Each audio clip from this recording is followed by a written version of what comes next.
Guide through all things financial. Build out your financial skill set with crucial knowledge and tactics and easy to follow answers to all your essential money questions. And now, your host, certified financial planner, ordained minister, multi-published author, and president of Aspire Financial Advisors, John Harrison.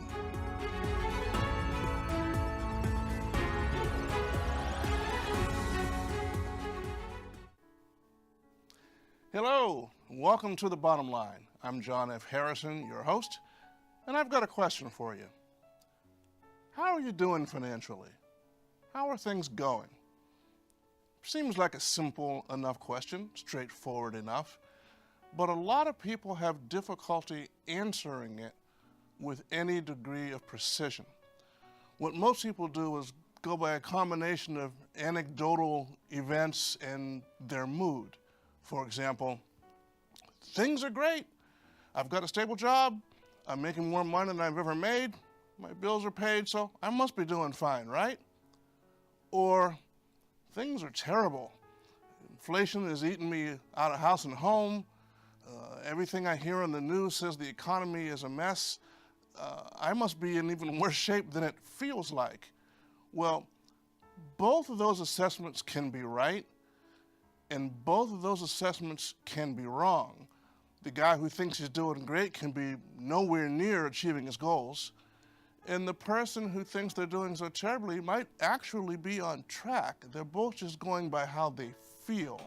What I'd like to do is give you a method, a measuring stick, where you can know exactly where you stand, along with a point of reference, so you can tell objectively, rationally, unemotionally how you're doing.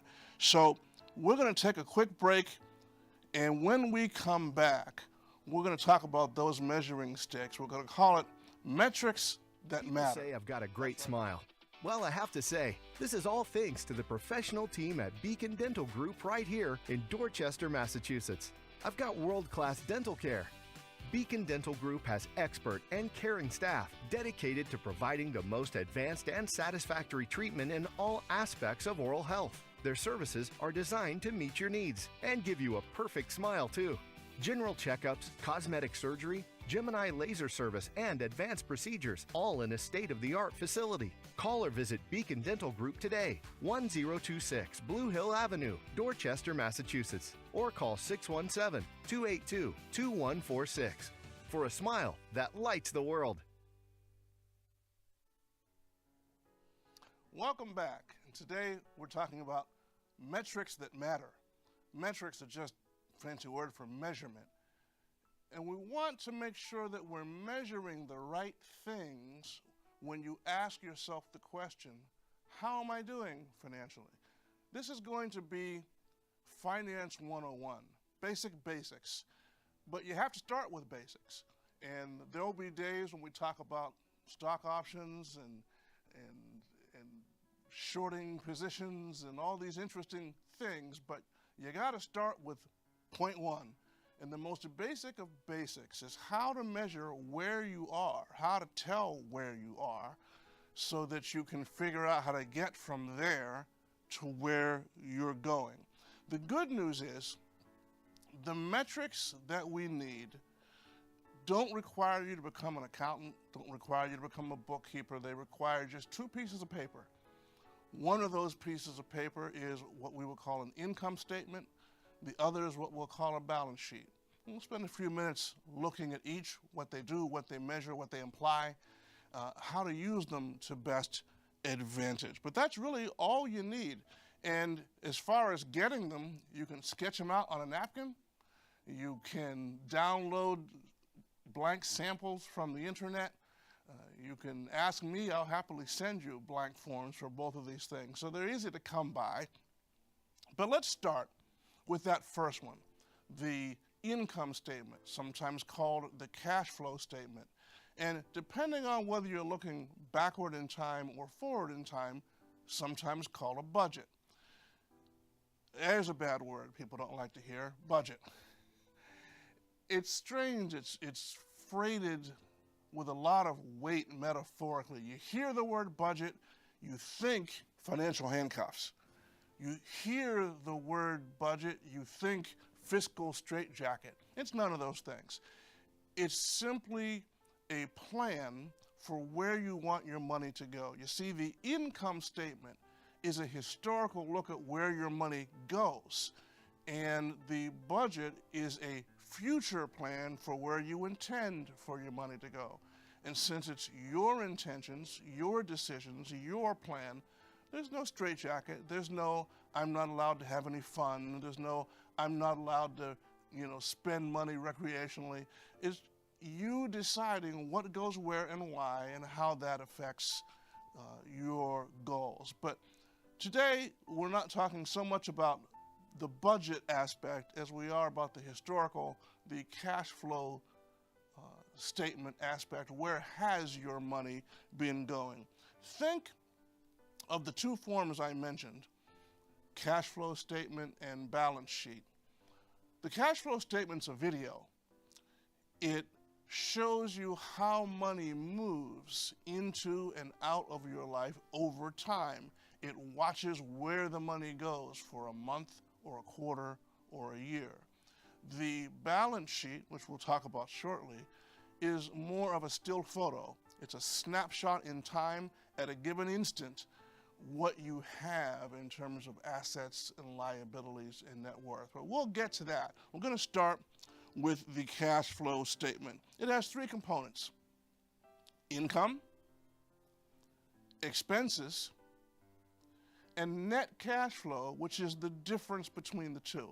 In other words, income minus expenses equals net cash flow. And that's really all there is to it. Now, income is every source of money that flows into your life. It can be earnings from employment, it can be profits from a business, it can be Social Security checks, it can be monthly annuity payments to you, it can be anything that supplies you with a flow of spendable cash. And expenses are everywhere that money goes when it flows out of your life, out of your accounts. When you write a check or use a debit card or use a credit card or reach into your pocket and pay cash for something, all those things are expenses. And I point that out. It seems manifestly obvious, but it's not just your bills, the cell phone bill, the cable bill, the electric bill. Any place you send money, it could be a charitable contribution, is an expense for the income statement. So income minus expenses equals net cash flow. And that's really all there is to that form. Now, the goal with the form is you want net cash flow to be a positive number. If it's a negative number, it means you're spending more money than you took in that period, and that's not a good thing. Keeping the number positive can be a challenge in inflationary times. Groceries have gone through the roof. Gasoline has gone through the roof. Many things that we buy are rapidly increasing in price, so the expenses are growing. If our income isn't growing to keep pace, it can be a challenge keeping that net cash flow positive. But you want to make any adjustments to the form that you need to. That brings us back to budget, so that you end up with a positive number for net cash flow. Why is that so important? Well, there's only two ways to spend more than you make. Number one is to borrow the difference. If you borrow the difference, I took in $5,000 and spent $6,000, I'm $1,000 short. Now, if I put the extra $1,000 on a credit card, or I got a personal loan or some such thing, I've borrowed the difference, but that hurts my future income statement by creating a new expense, namely the repayment of that loan. So I can borrow the difference, or the other way to spend more than you make is to liquidate assets to create the money. I can sell something that I own in order to cover the shortfall. And we'll find in a moment that hurts both your income statement and your balance sheet. So we'll look more carefully at that. But the goal is have a positive net cash flow. If more than 2 periods go by where the net cash flow is negative, more than 2 months, you've got a significant problem and you need to take drastic steps to fix it, because that means you're going backwards away from your goals, not forward to them. Now, what I've said is true for individuals, it's true for institutions, it's true for corporations. They all have an income statement, and they all are tasked with making sure that their income minus their expenses equals a positive number.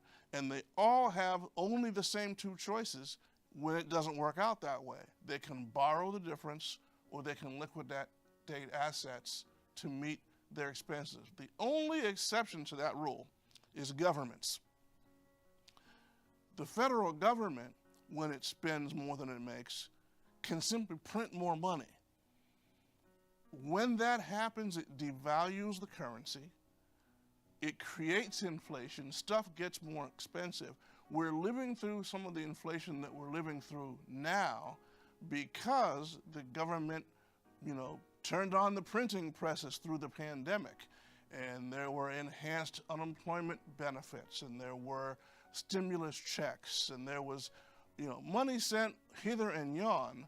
And when the government simply prints money, it can fix a short-term problem, but it creates a much bigger long-term problem. A lot of people would gladly give back those stimulus checks if it meant, the inflation now wasn't where it was. But be that as it may, in your life, that's the formula. Income minus expenses is net cash flow.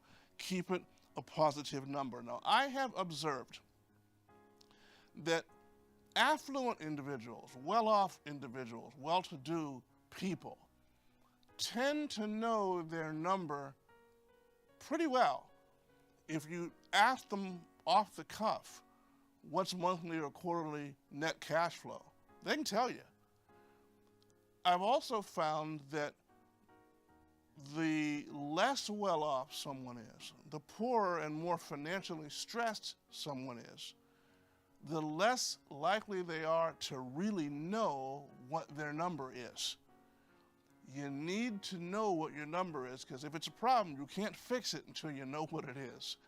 And it can be unpleasant, and I say this especially because we are here on NECTN, New England Christian Television Network, and if you're a Christian viewer, you are exhorted by Scripture to know your number. Did you know that? A lot of people think that money isn't spiritual, but there's a lot of things in Scripture about money. And one of them is an exhortation to know your number. I'm going to read to you from Proverbs 27, beginning at verse 23. And this is from the New King James Version. Be diligent to know the state of your flocks, and attend to your herds, for riches are not forever, nor does a crown endure to all generations. When the hay is removed and the tender grass shows itself, and the herbs of the mountain are gathered in, the lambs will provide your clothing, the goats the price of a field. You shall have enough goat's milk for your food and the food of your households, and so on. So the idea there is know what your financial position is. These verses that I just read mention assets as well as future cash flow, but know what your number is. So even if you think it's going to be painful, pull out that budget sheet, that income statement, list every source of income and the amounts, list every place your money goes, see what the difference is, and then it's much easier to get to work on making that ending number, that positive number, a bigger one. When we come back, we're going to look at the balance sheet and then how to put these two things together and give yourself a point of reference so you can answer the question, how am I doing financially? That's on the other side.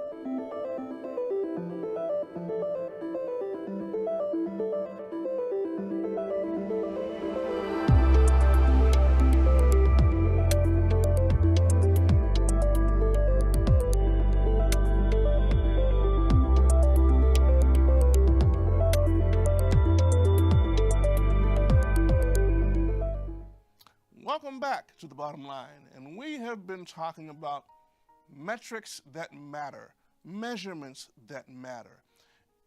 And I'll just insert here, the reason we're calling this episode Metrics That Matter is that you are often presented with measurements that don't really matter, but that eat up our attention.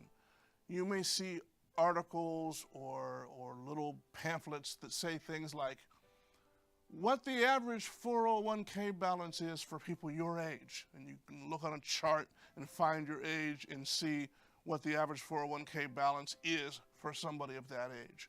Or how much money should you have accumulated by your current age? And they'll just pick a number and tell you that if you're this old, you should have this much already. And seeing the number makes you think, oh, I'm doing great. Or, oh no, I'm hurting. And the fact of the matter is, the number may have very little to do with you and your life. It doesn't measure the right thing. We're not looking to compare ourselves to other people. We're looking to compare ourselves to a standard that will matter for our own financial goals. So we'll come back to that. But I want to encourage you now, spend less time worrying about how am I doing compared to everyone else? And ask yourself simply, how am I doing in terms of being on track to meet the goals I have for myself? I'll give you a quick example of how different that can be. You can have two people with the same 401k balance. One is an employee of a company. The other is a teacher, an employee of the state. The company employee 401k balance will be their primary source of income in their retirement. The school teacher's primary source of income will be their pension, which, depending on where they live and work, could be the average of their highest 3 years of earnings, or it could be 80% of the average of their highest 3 years of earnings. But they get a big chunk coming by way of pension. A police officer or other state employees might be in that boat. So the teacher will need to have less money in his or her 401k than will the employee of a company that does not provide a pension. So just looking at a chart that says, here's how much you should have by this age, doesn't take those sort of differences into account. So we want to look at measurements that matter, metrics that matter. We've so far seen the income statement. We want to look at the other form now, and that's the balance sheet. The balance sheet, like the income statement, has three components, but they're three different components. They are your assets, your liabilities, and your net worth. And the last one, the net worth, is the difference between the assets and the liabilities. In other words, assets minus liabilities equals net worth. Your assets are everything you own that is of financial value. Now, different people count different things among their assets. Generally, if you're speaking with an accountant or a financial planner or a bank because you're trying to get a loan, they will not count personal property among your assets, typically because personal property is hard to value and it depreciates very rapidly. So they won't count the value of your furniture. They won't count the value of your car. Technically, your car is an asset, but usually when we say assets for the purpose of a form like this, we're talking about financial assets, your checking account, your savings account, brokerage accounts if you have one, retirement accounts like a 401k, stock that you own, real estate, real property counts, personal property does not. Some financial firms won't even count your personal residence, but in terms of figuring your net worth, yes, real estate will count. So everything of financial value that you own is the assets. Everything that you owe is the liabilities. Now, there's a difference between how your liabilities are listed here and the way your expenses are listed on the income statement. When you list a liability on the balance sheet, you list the whole thing. You bought a car for $20,000. you put $5,000 down and you owe $15,000. The whole $15,000 goes on the balance sheet as a liability. What goes on the income statement for an expense is the monthly payment. So each month you make the payment, you'll have a little bit less of a liability on your balance sheet. So income minus expenses equals net cash flow on the income statement. Assets minus liabilities equals net worth on the balance sheet. And you really want a positive and growing number on that form as well. Why? Because if you don't, you're technically bankrupt. Remember playing Monopoly when you were a kid? And you'd roll the dice and you'd move your little piece around and you'd land on somebody's property, and because they owned that property and they had a couple of houses on it or they had a hotel on it, you owed them a bunch of money for trespassing.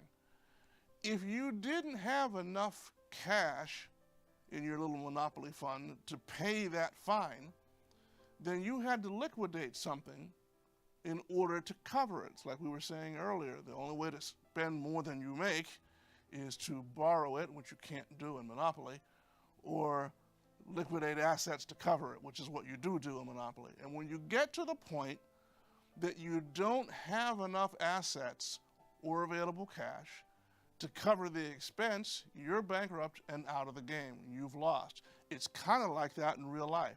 If your assets minus your liabilities are a negative number, you are technically insolvent. Now, that doesn't mean you need to run out and declare bankruptcy. It does mean you need to fix that issue because your goal is to grow the assets and shrink the liabilities so that your net worth is a large and growing number. And you need both forms to have that positive number. You can do well on one and not the other, and that's not good. An example is someone who owns a fortune in real estate, but it's not income producing. Maybe they own a single family residence and they live in a ritzy town, so it's worth $1.5 million. But they don't have a lot of income producing assets, and so they're cash poor.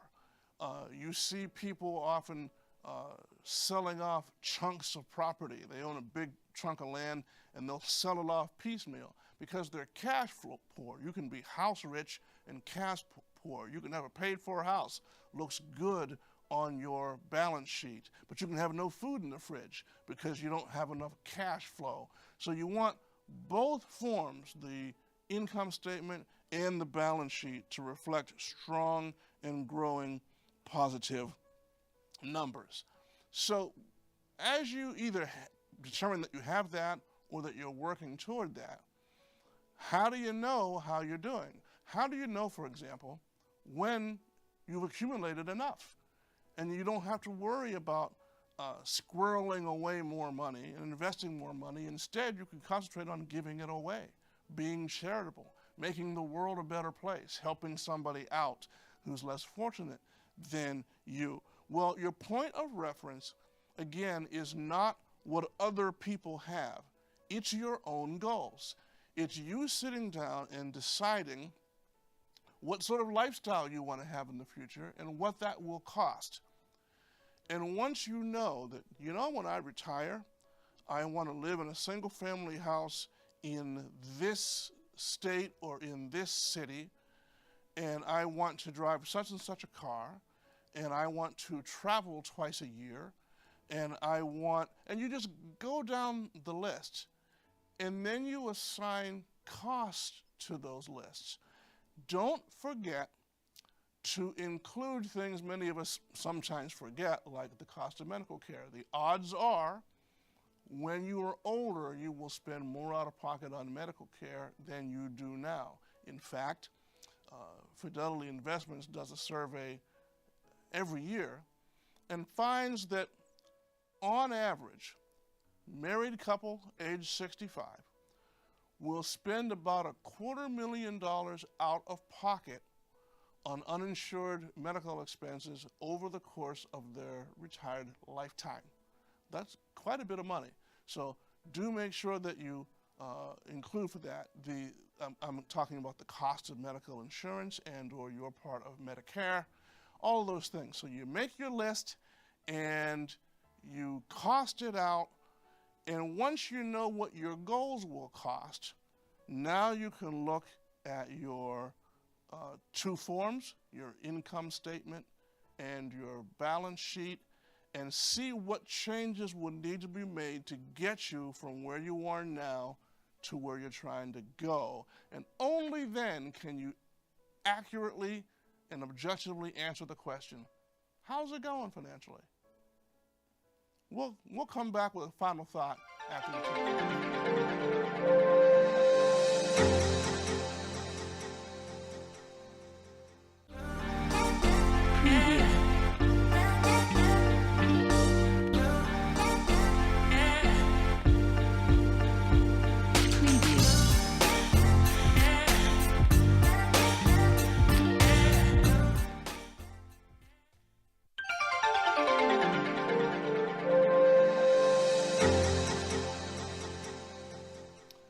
Welcome back, and I hope you found this information helpful.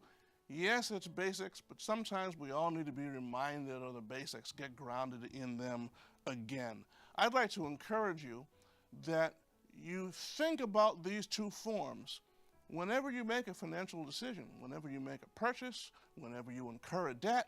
Think about how it affects these two forms, and does it move them in the direction you want to see them go? That will help you make much more informed choices than not thinking about these things. I'd also like to encourage you, if this kind of content is helpful, follow us, like us, wherever you're seeing this. If you're on YouTube or you're watching on NECTN's Facebook page, wherever you're seeing us, follow us, like us, subscribe if that's an option.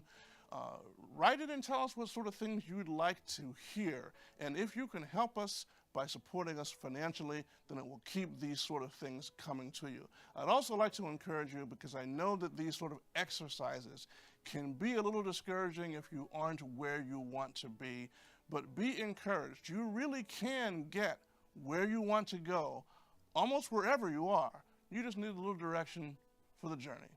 And that's the bottom line.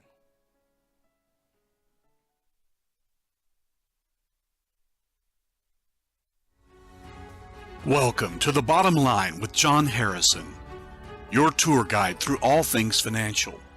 Build out your financial skill set with crucial knowledge.